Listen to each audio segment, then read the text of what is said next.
So, hi everyone. My name is Erin Hunter, and I am the senior editor here at Live Long Media. So, as always, we're going to dive into the science of longevity and try to get you to live healthier, live better, and live longer. So, today I am absolutely thrilled to welcome Dr. Zahi Fayad. And now he's a professor of medicine at the ICAHN School of Medicine at Mount Sinai, and he's also the director of the Biomedical Engineering and Imaging Institute there. So today we are diving into the wild world of AI. And I first just want to thank you, Dr. Fayed, for coming on. My pleasure. Thank you so much for inviting me, and I'm looking forward to a great discussion here. It's going to be fabulous. And I really quickly want to talk about what we were talking about right before this started, which is Mhm. tennis. Now, you Yes, said tennis is the sport of longevity and living longer. And exactly. you said at the US Open they're promoting it as that. Yeah, actually, if you've been watching the U.S. Open and some of the courts actually do put on in display that this is the sport that makes you live the healthiest and the longest. And it's not surprising. I mean, number one, it's a sport, so you're really then being active, so that obviously you're promoting your cardiorespiratory health. You're a lot of times you are also outside, so there's all aspect of being connected to the outside, to the nature, to the sun, etc. But more importantly, you're also a sport that you can carry over time. And we all of us have seen older people continue to play. Some of them are extremely vigorous, and it's a sport that has variety too. You could also play it as double, which means that it's just something that even if you're not as physically like Carlos Alcaraz, you can go from the two sides of the court in a few seconds. You if you're playing in double, it is something that you can continue doing. You've seen also Venus Williams, who's older now, and she just actually played in the quarterfinal in doubles at the U.S. Open. So yeah, It's very incredible. inspiring. It Yes, is inspiring, and it is a really interesting point you bring up, which is the relationship aspect. I yeah. think we always forget that it's not always the actual doing, but it's the people you're doing it with. Yeah, I mean, one of the pillars of health span, and lifespan is the aspect of connectiveness, and that really has a very positive effect on your mental health. It's one of them. It creates this connectivity and builds resilience. Our dean of the or our previous dean of the medical school, Dennis Charney, who's really an expert on resilience, he's written kind of the Bibles on that topic. One of the pillars that he cites is the aspect of connectiveness. So that really is one of the things that you can carry. Either you're involved in a community, so that's connectiveness. You have friends, people in the blue zone, when they talk about the blue zone, there is that aspect of connectivity. If you're doing sports, you're connecting with people, you're playing against another person, you're playing with with people. So that's an important one. Yeah.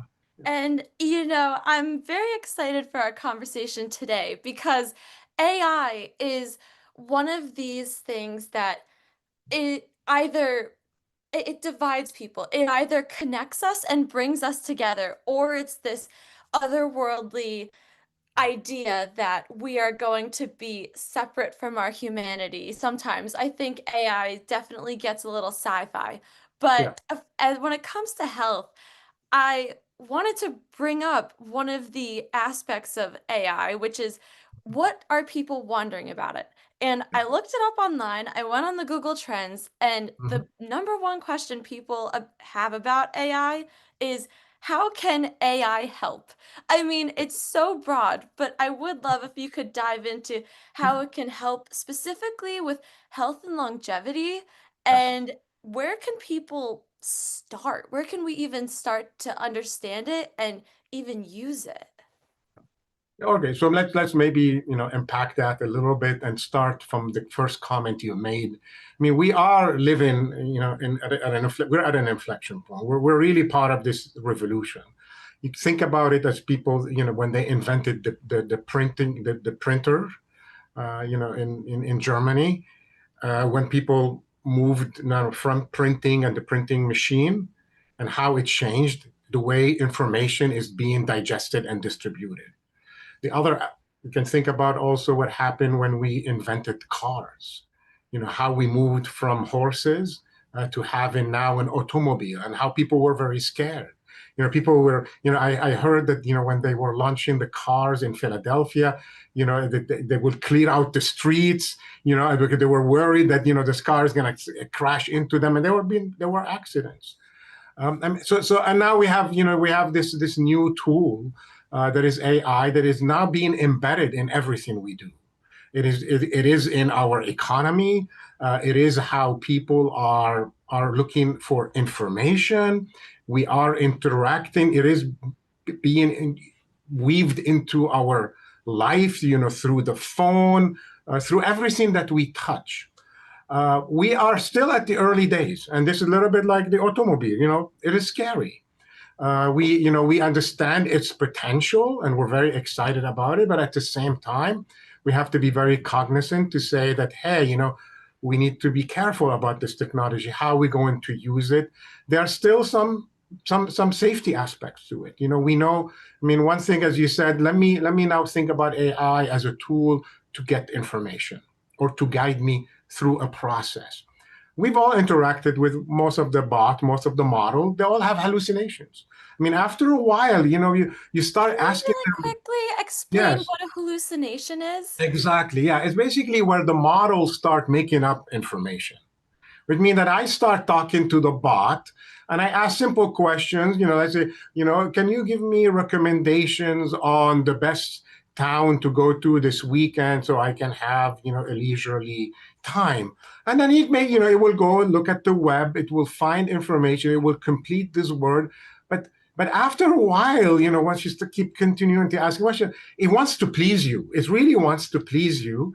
It is now start to invent thing, or it will start inventing a town. Oh yeah, 20 miles from New York City, there is actually a city but it does not exist because it is. You remember, it is not a thought process that the AI bot is doing. It's really completing words. So So now it's trying to predict what it's trying you to want predict. and it's predicting what it thinks Exactly. you need. Yeah. So there is that aspect of it, and that's what this hallucination comes. And so now think about now seeking medical information. And now suddenly now it will take you to this rabbit hole of maybe information. I will say, let's say, I don't know, 80% of the information is correct, but there is that maybe 20%, 10% where, so that's why you have to use, I don't think I'm saying you have to unplug it. I'm not this kind of person, promoting this. I think we need to use it. We need to understand its limitation. And then we need to start thinking a lot about safeguards and how we create these safeguards. But it is a very useful tool that is available to us, and then we should not shy away from using it. Yeah.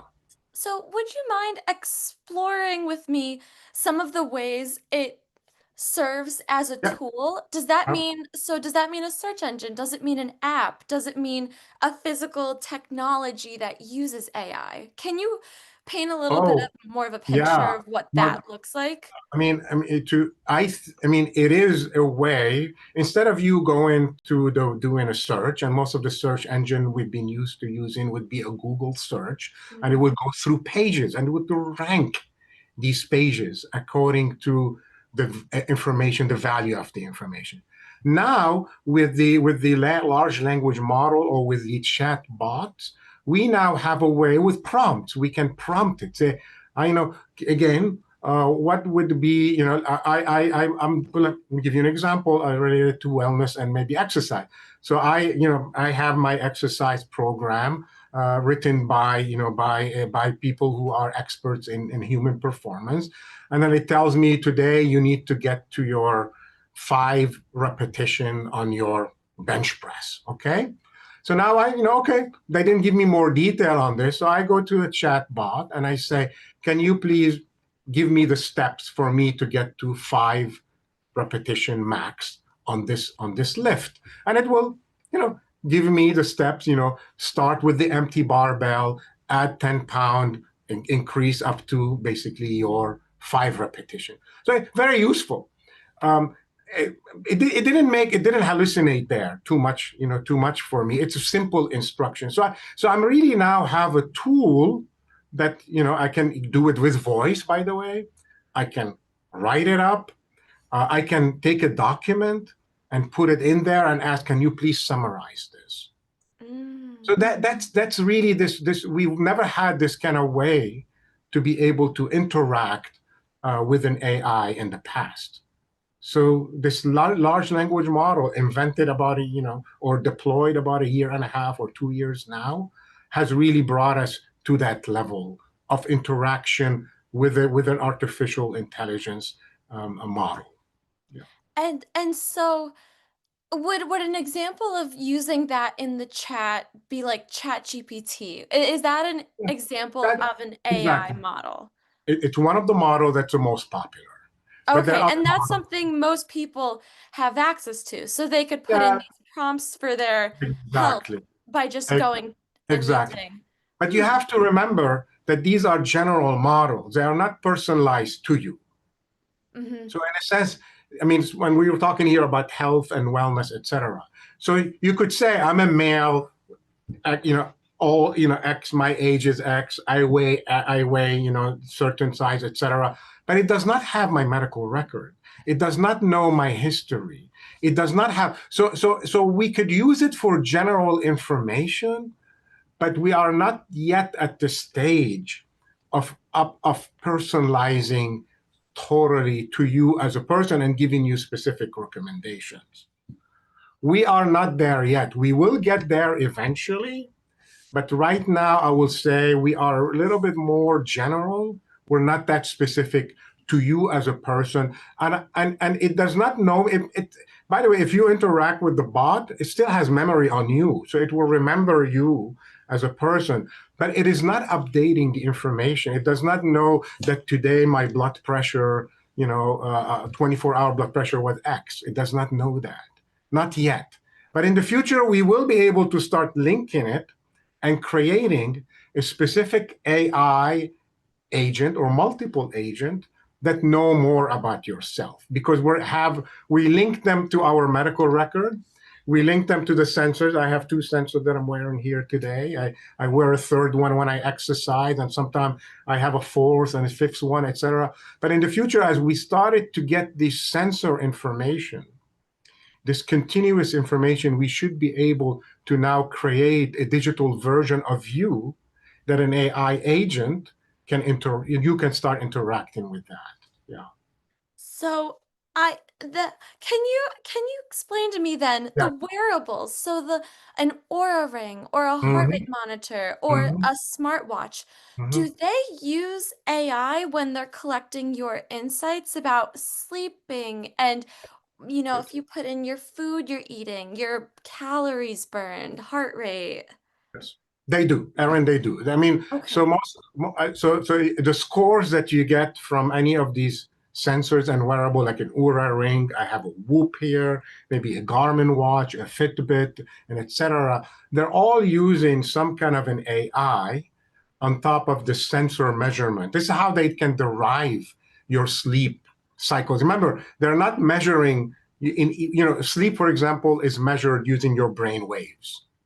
An Hmm. Oura ring is not measuring your brain wave. It's measuring your pulse. It's measuring your heart rate. It measuring your heart rate variability. It's measuring your, your movement, etc. And then it's deriving that sleep and sleep phases from that data. It's an estimate, and it uses AI to do this. Yeah. Okay, so when it comes to then longevity and when Yes. it comes to health and Yeah. aging, can Yeah. you explain to me where you see the trajectory going with what we have available now to use when it comes to Mhm. AI and Mhm. tracking our health? And Yeah. then maybe 5 years, 10 years, what will Exactly. that look like? Okay, okay. So let's go to the basics. Always go back to fundamentals. When we talk about, health span and lifespan, there are things that we know related to lifestyle that are really affecting that trajectory. So initially people thought that genetics, that you are, you were born with certain genes and your parent passed them to you, and then that's it, that you're locked into this. We realized that genetics is just, there's a variance. It will give you susceptibility, but it's not necessarily driving basically your health. Maybe there is 5%. Some people say 20. So we were a little bit wrong on the aspect of genetic.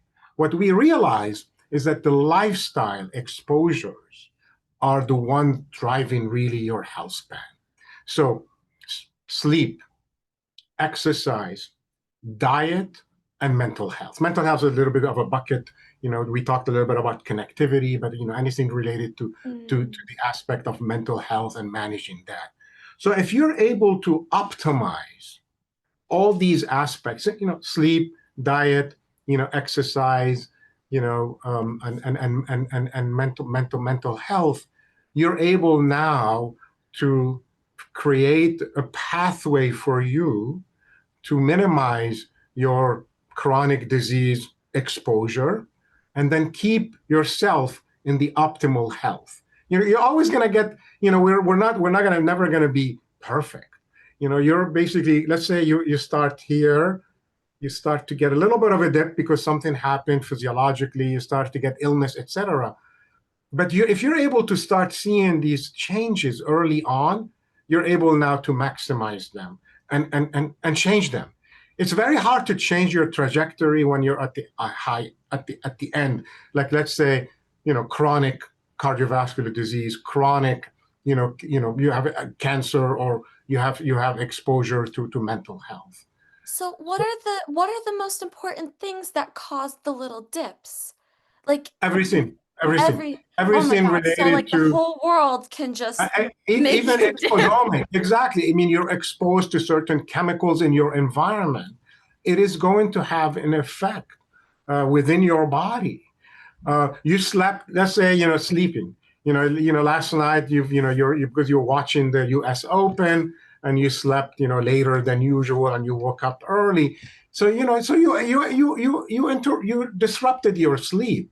That's okay. Your body is able to adapt. You may not be able to go in and perform at your best, but you're not an athlete, in a sense, on a daily basis. But over time, then if you start getting deficiency in sleep, then that's going to have a burden and changes to your health. So you should be able to now start correcting for it. So now suddenly you have something you can actionable. Oh, I started to have, this week was terrible sleep. Then what do I do? Okay, maybe next week I'm going to start to recover better because I'm sleeping better. Same thing with diet. If I'm able to now optimize my diet, let's say I'm optimizing my macronutrients, protein, fat, and carbohydrate. If I'm able now to know how this diet is changing, this meal that I'm eating or these different meals I'm eating, they're actually not, they're not giving me enough macronutrient, then I can adjust to that. So we are getting to a world where information about our health is not episodic. It's not something that I know about it once a year when I go to the doctor to do my physical or wellness exam. It is something that I'm doing and I'm active about it 365 days during the year. So AI, and especially where we are right now with all the tools, and we're still at the beginning, right? Right. But it's about developing more awareness at the end of the day. It's about awareness early on for what's happening in our body, and Yes. using those tools is, in a nutshell, correct me if I'm wrong, but it's helping take the mental load off of trying to figure out what Correct. being healthy looks like, and it's Correct. telling me, oh, here, why don't I show you what health looks like? And then you could track that. Totally. I mean, the goal right now, in commercial, uh, let's say, devices that we have access to or tools, they are, a lot of them are saying, oh, you have an AI coach, within your phone. because I'm measuring. It is early days. It's okay. It's not it's not perfect. As I said, it does not know everything about my health. Eventually, it will. Eventually, I'm going to be able to use all these different sensors or these different medical encounters that I've had, throughout the year, either 1 year or maybe because I went to get an MRI for my knee. And that information, I'm feeding it to my AI agent. And suddenly now, instead of having my doctor, who's wonderful, by the way, and every time I have a problem, I can text her, she tells me. But now I have multiple doctors at my disposal, 24 hours. They're watching over me. They're my angels. They're my AI angels, Tools. and they are sitting there on my shoulders, monitoring everything, and then telling me what to do. This is not, by the way, an idea that is crazy. It exists in industry. Let me give you an example. Hmm. Any of the airplanes today that we fly in, the modern planes, they have over, let's say, 20,000 sensors on them. They are monitoring everything on the plane status, what's going on with the environment, what is the plane exposed to, and what this plane dashboard is doing, etc. And this information is being used to basically land or maintain that plane in a safe environment, but also healthy, because it's a very expensive piece of machine. And if I'm able to do now corrective measures on it automatically in real time or in 24 hours rather than wait every 6 months, every year, let's take that concept and bring it to us in healthcare. And are we doing that now? Are we seeing more Okay, instances in real healthcare of so the the bar- doctors using AI? so the barriers are several. There's obviously a technological barrier, which I think we are starting to surmount. We are we have starting to have tools like sensors and even the AI models to be able to let us manage this data. This data is massive, it's very complicated. So there is an engineering technological aspect. So Hmm. I feel confident about that. The second part, though, the one that is the most difficult to crack, is the misaligned incentives in our healthcare system. Would not, I mean, I'm at a hospital system. I'm not being critical of it, but its model is a sick care. They do fantastic. If you have a broken vessel, if you have something wrong with you, we do have the best surgeons. We fix you. We put you on these miracle drugs, etc. But that's a chronic disease management. Is a sick care management. Right now, there's no financial or no model to basically say, let's actually do prevention. Let's actually get into the aspect of promoting health and health span. We are not there, and they need to be different alignment and different business aspect. I really think it has to be mandated by the government, and the government should say. Or today, by the way, also the nice thing is that it is driven by consumers. The consumers are getting more and more empowered and saying, hey, I want this, I want longevity, I want health span. So they are going out and seeking it. They're seeking it not necessarily always in an easy way, and it's also only accessible to the people with means. It's because Hmm. they're paying out of pocket, etc. So we need to change a little bit the incentive and where we're heading with that.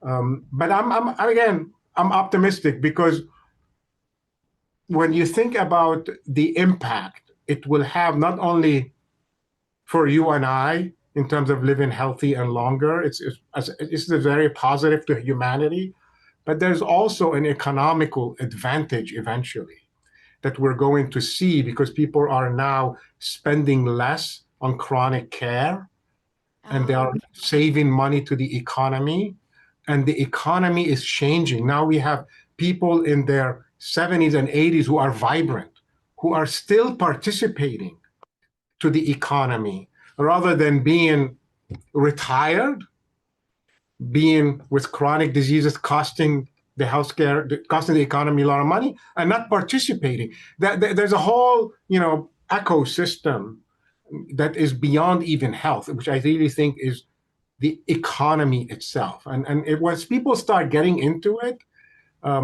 people will start promoting this, I hope. Yeah. That's incredible. And it paints a exciting future and one that's less helpless, but you're able to take more action.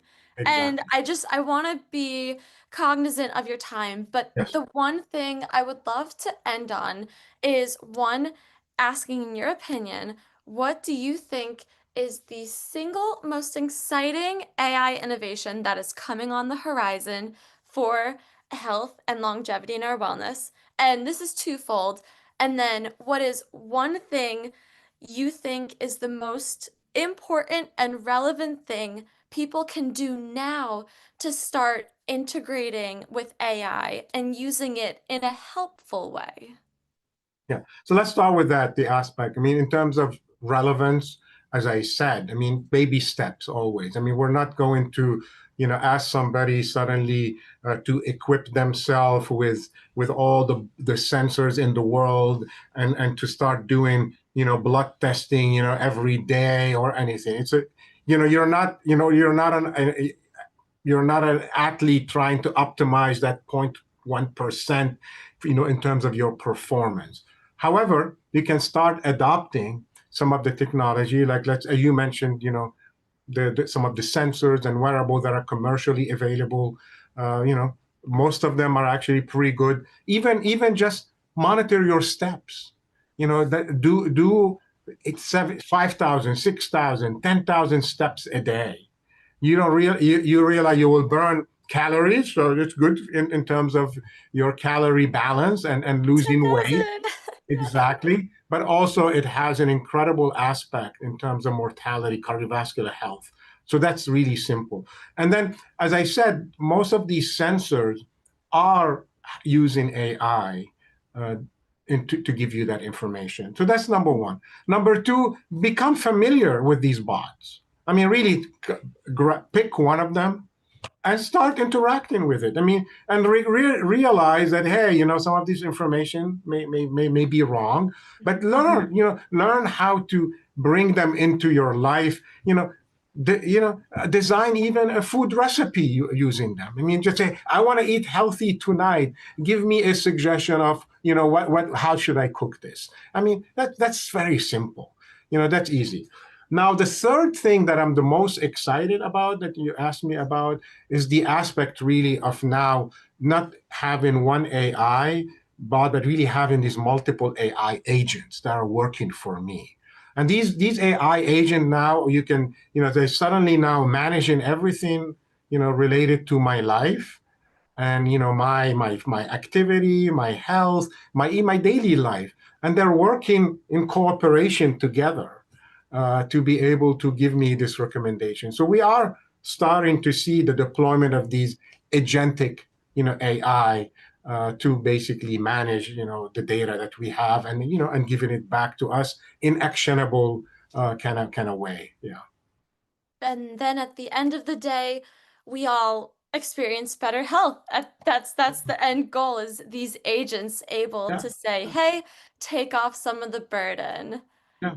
And again, adopt, these simple things, diet, exercise, sleep, and mental health. All of us have access to this. Yeah. I appreciate you ending with that. And especially, I go back to what you said with the US Open and connectedness. I think at the end of the day, there's so much value in a holistic approach. And that does Absolutely. mean not solely relying on the AI agents, but maybe using them Yes, and then going out and playing exactly. tennis and playing Exactly. pickleball and Exactly. just living well. Yep. That's what it's all about. And I think if we can utilize technology and make the technology do the work for us, we have more time to invest in ourselves. That's a good sell. That's a solid sell.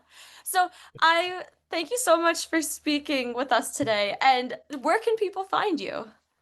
Yeah, I mean, I am at Zahi Fayad on Twitter, X, on LinkedIn. from the professional point of view, and we post, we post things, stories, and we sometimes put some vlogs, and we promote, the aspect of the utilizing technology in medicine and engineering principles to create, better things for people.